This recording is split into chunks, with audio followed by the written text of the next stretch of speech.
নমস্কার বন্ধুরা, কেমন আছো? এই ভরা বর্ষায় চারিদিকে কেবল বৃষ্টি আর বৃষ্টি। সদ্য রথ পেরোলো।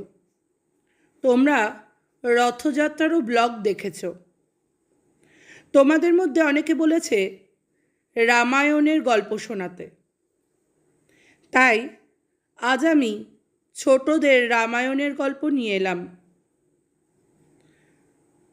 আজকে রামায়ণের প্রথম আদিকাণ্ডর কথা বলবো। এই আদিকাণ্ডের মূল পর্বে রয়েছে রাজা দশরথের কথা। তোমরা শোনো বন্ধুরা।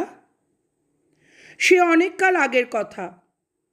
সরযূ নদীর তীরে কোশল রাজ্যের রাজধানী অযোধ্যা নগরী ছিল। সেখানে রঘুবংশের রাজা দশরথ রাজত্ব করতেন। পাঁচিল দিয়ে ঘেরা সুন্দর নগরী, বড় বড় রাজপথ, পথের ধারে সাজানো সুন্দর সব বাড়ি। রাজা রঘু ও তার পুত্র অজ একসময় এখানকার রাজা ছিলেন। অজর পর পুত্র দশরথ এখন রাজা। পিতা ও পিতামহের মতো তিনি বীর ও সুশাসক। বশিষ্ঠমুনি তাকে নানা শাস্ত্রে শিক্ষা দেন। ভৃগুমুনি তাকে শব্দবেদী বাণ চালানো শেখান। তাই রাজা দশরথ ছিলেন সর্বগুণের অধিকারী।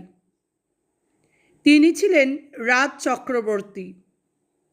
তার রাজত্বকালে অযোধ্যা নগরীর খুবই উন্নতি ঘটে, আর প্রজারা মহাসুখে বসবাস করতে থাকে। কিন্তু রাজা দশরথের মনে শান্তি ছিল না। রাজার 3 রানী, কৌশল্যা, কৈকেয়ী আর সুমিত্রা, 3 রানীর কেউই সন্তানবতী নন।